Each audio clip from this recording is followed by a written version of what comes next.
Have you ever noticed how guilty we feel when we say the words, "I'm doing nothing"? It's almost like a confession, like we should quickly add, "But I'll get back to work soon." From the time we were kids, we were told that boredom is a problem to be fixed. If you're bored, go do your homework, clean your room, be useful. And so without even realizing it, we grew up believing that stillness means laziness, that quiet moments mean we're somehow falling behind. But what if we've had it all wrong? What if boredom isn't a weakness to escape, but a doorway to something much deeper? A doorway to healing, to creativity, and even to discovering who we really are. In this video, we're going to explore boredom in a way you've probably never heard before.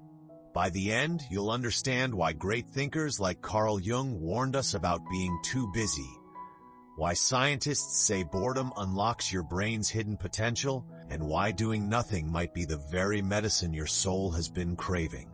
So, let me ask you this. When was the last time you allowed yourself to be bored without feeling guilty? Have you ever noticed how in America saying "I'm doing nothing" feels almost like a confession? Why is it that rest, something every human being needs, gets treated like a sin? This isn't just in your head.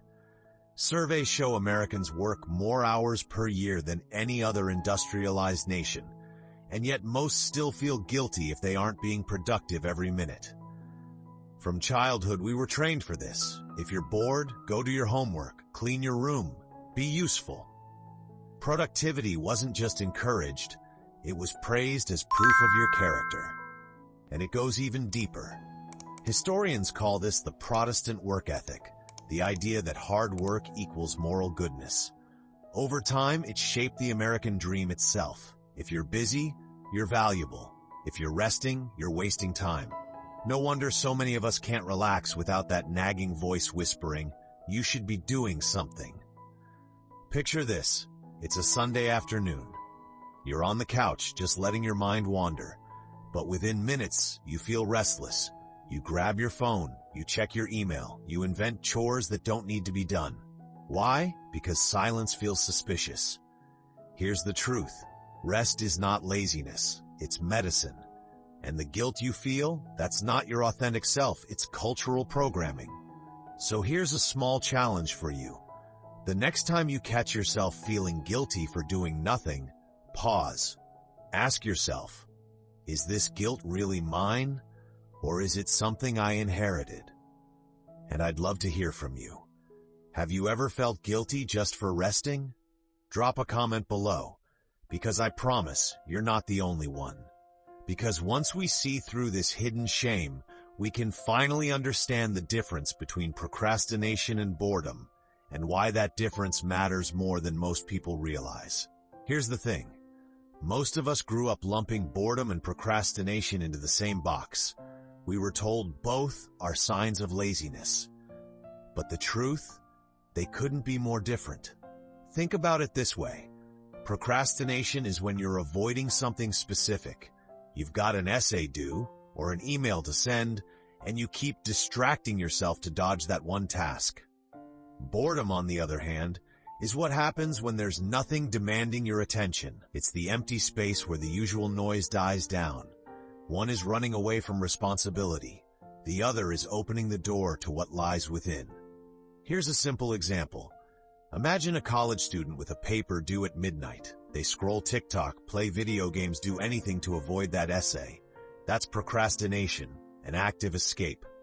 Now imagine the same student on summer break, lying in the grass, staring at the clouds. No deadlines, no tasks, just stillness. That's boredom. See the difference? Procrastination drains you. Boredom gives you space. And here's what's fascinating. Psychologists say procrastination is often fueled by fear of failure, fear of not being good enough. But boredom isn't about fear at all. Boredom is an invitation, a pause button that says, hey, there's more inside you if you're willing to listen. The small lesson here is this. The next time you feel restless, ask yourself, am I running from something, or am I simply sitting with nothing? That one question can transform guilt into curiosity. And I'd love to know, Have you ever mistaken boredom for procrastination? What happened? Share your story in the comments. I bet others will relate. Because once you understand this crucial distinction, you'll see why boredom isn't wasted time at all. In fact, your brain is secretly hard at work when you're doing nothing. And that brings us to something fascinating, the neuroscience of boredom. When most people think of boredom, they imagine the brain shutting down, like a car engine idling with no purpose. But here's the surprise. Science shows the exact opposite is true. When you're bored, your brain actually lights up a network called the default mode network, or DMN. Neuroscientists sometimes call it the brain's imagination engine. It's the part of the mind that activates when you're not focused on a task, when you're daydreaming, wandering, or yes, doing nothing. And the DMN is powerful. It stitches together fragments of memory, imagination, and intuition, making connections you could never see when you're staring at a to-do list. Think about it. Newton? He wasn't grinding equations at a desk. He was sitting under a tree when the concept of gravity fell into place. Modern studies back this up. Researchers at the University of Central Lancashire found that bored participants actually came up with more creative solutions to problems than those who stayed busy. Why? Because boredom pushed their minds to wander, to explore beyond the obvious. And it's not just mental. Physiologically, boredom is healing. When you pause, stress hormones like cortisol drop. Your nervous system resets.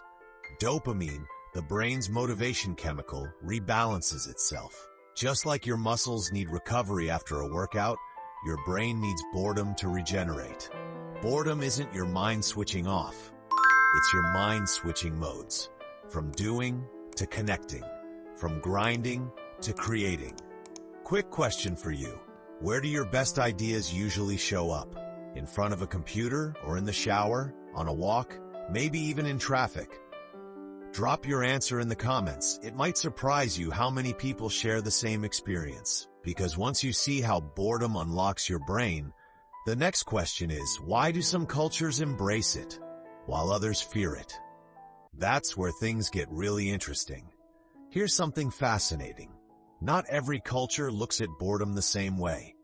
In the West, especially here in America, boredom feels like failure. If you're not hustling, not checking off boxes, not chasing something, people assume you're falling behind. Busy has become a badge of honor. But in the East, stillness has a completely different meaning. Take Japan, for example. Zen monks spend hours sitting in silence, not to escape life, but to meet it more fully. The concept of ma, the space between things, is celebrated as beautiful, necessary, and even sacred. In China, Taoist philosophy talks about wu wei, literally non-doing. But it doesn't mean being passive. It means aligning with the flow of life, moving with less effort, instead of forcing everything. And in India, meditation practices have been passed down for thousands of years, teaching that sitting in silence is not wasted time, it's the path to awakening. Meanwhile, in the West, we glorify being booked and busy. Studies show Americans often brag about long work hours the same way Europeans brag about long vacations. Think about that contrast. One culture flexes free time, the other flexes exhaustion. Boredom isn't universal, it's cultural. What feels like failure in one society can feel like wisdom in another. And maybe it's time we ask ourselves, which belief actually serves us? I'd love to hear from you. If you grew up in the West, does the idea of doing nothing make you uncomfortable? Or if you've ever traveled to the East, did you notice a different attitude towards silence and rest? Share your experience in the comments. I think we'll see some eye-opening perspectives.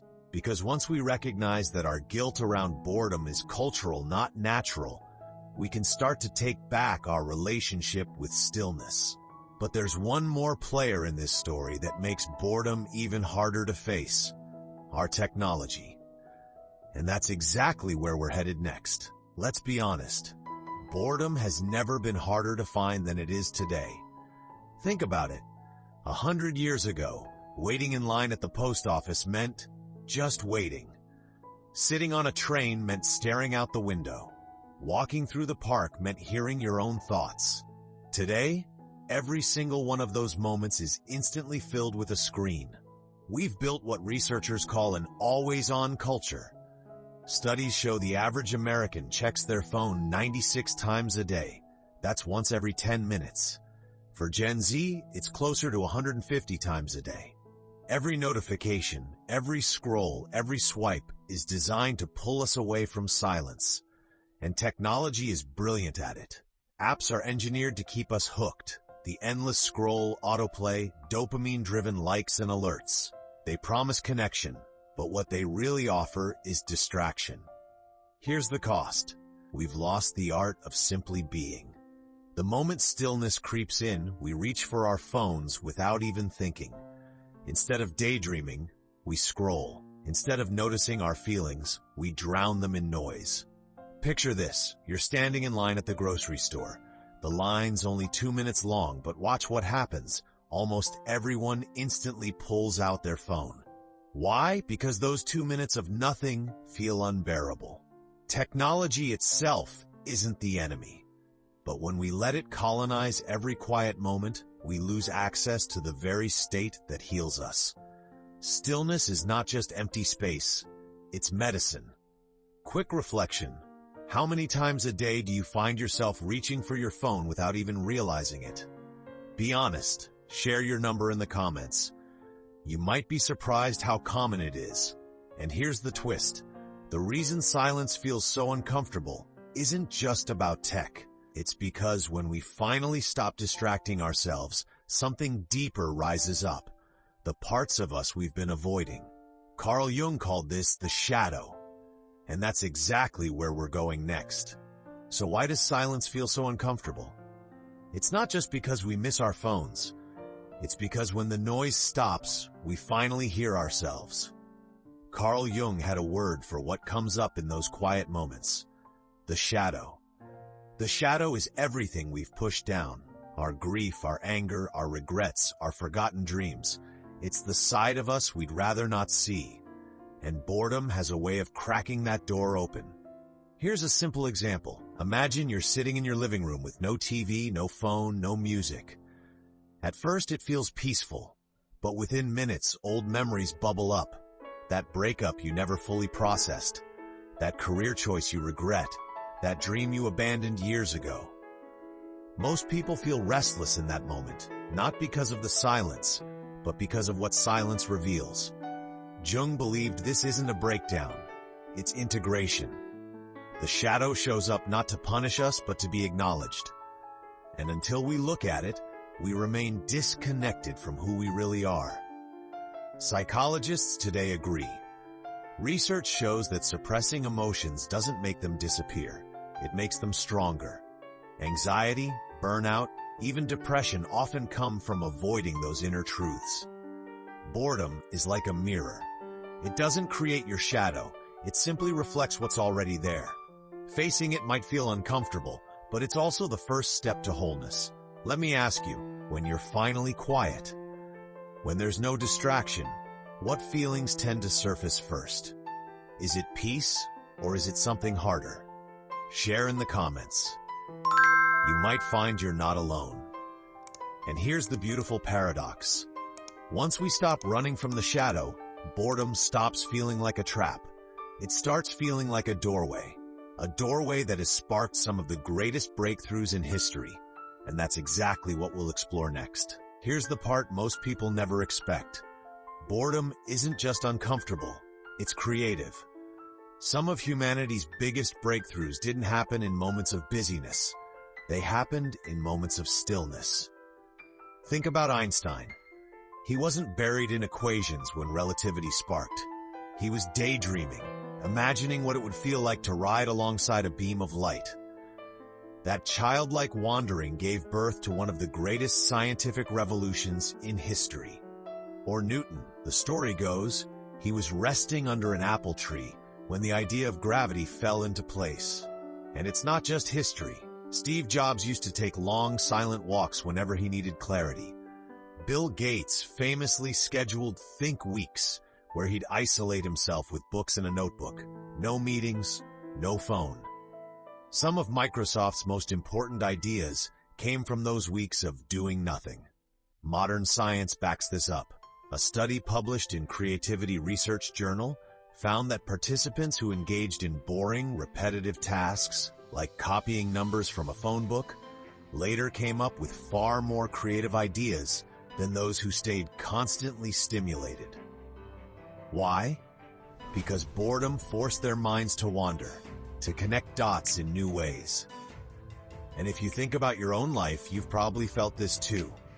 How many of your best ideas show up not when you're grinding, but when you're showering, driving, or walking aimlessly? Boredom isn't wasted time. It's incubation time. It's the soil where seeds of innovation quietly grow. So let me ask you, where do your aha moments usually appear? In the office? Or in the spaces in between? Comment below. I'd love to see if your answers line up with history's greatest minds. Because boredom doesn't just unlock creativity, it also unlocks something much deeper. Questions about who we are, why we're here, and what really matters. And that's where we're heading next. Boredom doesn't just spark creativity, it does something even more unsettling. It forces us to confront the biggest questions of all. When the noise fades, when the distractions stop, something deeper rises. Why am I here? What really matters? Am I living the life I was meant to live? Most of us spend our days running from these questions. We fill our calendars, chase achievements, scroll endlessly, anything to avoid that moment when silence whispers back, "Is this enough?" The psychiatrist Viktor Frankl, who survived Auschwitz, once said, "Life is never made unbearable by circumstances, but only by lack of meaning." And he was right. It's not busyness that keeps us alive, it's meaning. But boredom has a way of stripping away the mask. You can't hide behind your job title when you're staring at a wall. You can't hide behind your to-do list when the list is done. What's left is just you, the raw, unpolished you. And yes, that feels terrifying. But it's also the starting point of something Jung called individuation, the process of becoming your whole, authentic self. Individuation doesn't happen while you're rushing. It happens in those quiet moments when the truth finally has room to rise. Boredom isn't empty. It's full of meaning waiting to be discovered, but only if you're willing to stop running. Let me ask you, when you're truly still, what kind of questions come up for you? Are they about love, purpose, your future? Share one in the comments. You might find someone else is asking the same thing. Because once we understand boredom as a portal to meaning, the next step is learning how to actually embrace it, how to stop running and let boredom teach us. And that's exactly where we're going next. By now, we've seen that boredom isn't laziness. It's medicine. It heals the nervous system, unlocks creativity, and reconnects us with meaning. But here's the challenge. Knowing this is one thing. Living it is another. So let's talk about a few practical ways to make peace with boredom in your daily life. 1. Digital fasts. Try blocking out short windows of time with no screens, maybe the first 30 minutes after you wake up or during lunch. At first it feels uncomfortable, but soon you'll notice your mind actually relaxes. 2. Mindful waiting. The next time you're in a checkout line or stuck at a red light, resist the urge to grab your phone. Instead, notice your surroundings. Listen to your thoughts. Those tiny windows are powerful. 3. Nature immersion. In Japan, there's a practice called Shinrin-yoku, or forest bathing. Simply walking outside without headphones has been shown to reduce stress, lower blood pressure, and boost creativity. Let nature reset you. 4. Journaling boredom. When you feel restless, grab a notebook and write down what's coming up. Sometimes the thoughts seem random, but over time, patterns emerge, clues about what your shadow is holding. 5. Retreats in silence. If you really want to go deep, consider a silent retreat. Even one day without distractions can feel like a lifetime of insight. Boredom is like a muscle. The more you practice it, the stronger and more comfortable it becomes. Quick question for you. Which of these 5 practices feels most doable in your life right now? Comment your choice. I'd love to know where you'll begin. Because once you stop running from boredom and start embracing it, something profound happens. You realize that nothingness isn't empty at all. It's the doorway back to wholeness. And that's exactly what we'll explore in our final chapter. So here we are. We started with a simple truth, that in our culture, doing nothing feels like shame. But we've traveled a long way since then. We discovered that boredom is not procrastination, it's not weakness, it's not wasted time. It's medicine for the nervous system. It's the soil where creativity takes root. It's the mirror that shows us our shadow. And it's the doorway into meaning, healing, and wholeness. The world will keep telling you that busy is better. That hustle equals worth. That if you pause, you'll fall behind.